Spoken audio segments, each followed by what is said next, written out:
SIR শুরু হতেই বাংলাদেশ পালানোর হিড়িক অনুপ্রবেশকারীদের।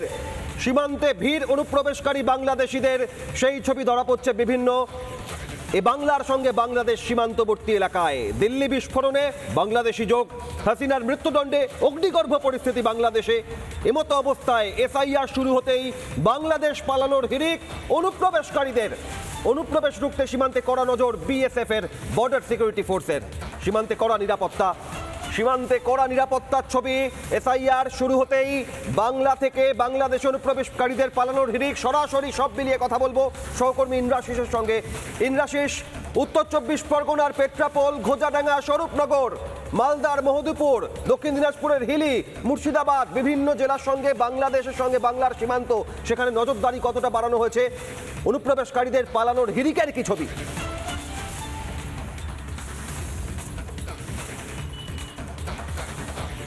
একেবারে দেখো, গতকালকে যেভাবে বাংলাদেশ কার্যত উত্তপ্ত হয়ে ওঠে এবং তার পরবর্তীতে যেটা শেখ হাসিনাকে মৃত্যুদণ্ডের সাজা ঘোষণার পর ইতিমধ্যেই এই পশ্চিমবঙ্গের বিভিন্ন সীমান্তবর্তী এলাকাগুলোতে কার্যত বিএসএফ এর পক্ষ থেকে টহলদারি বাড়ানো হয়েছে। বিএসএফ সূত্রে যেটা জানা যাচ্ছে, কোনোভাবে এই অশান্তির সুযোগ নিয়ে যেন কোনো অনুপ্রবেশকারী ভারতে প্রবেশ করতে না পারে, কিংবা এই ভারত থেকে এই দিল্লি বিস্ফোরণ কাণ্ডের সঙ্গে একাধিক বাংলাদেশির যোগ কিন্তু পাওয়া গিয়েছে। পশ্চিমবঙ্গের একাধিক জায়গার নাম এখন পর্যন্ত তদন্তকারীদের আতশকাচের তলাতে রয়েছে।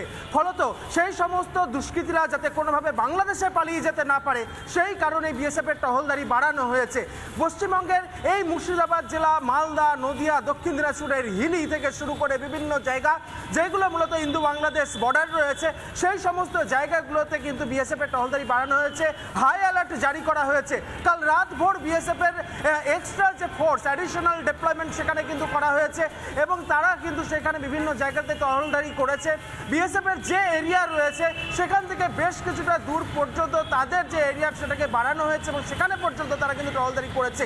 প্রায় 2 থেকে 3 কিলোমিটার এক্সট্রা তাদেরকে কিন্তু এরিয়া দিয়ে দেওয়া হয়েছে, যেগুলোতে তারা কিন্তু টহলদারি করেছে গতকাল রাত ভোর, এমনটাই বিএসএফ সূত্রে এখনো পর্যন্ত আমরা জানতে পারছি।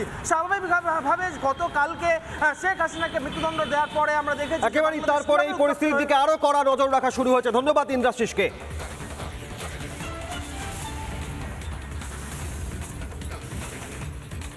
নানা ধরনের কন্টেন্ট দেখার জন্য লাইক করুন, শেয়ার করুন আমাদের ফেসবুক পেজ, সাবস্ক্রাইব করুন আমাদের ইউটিউব চ্যানেল।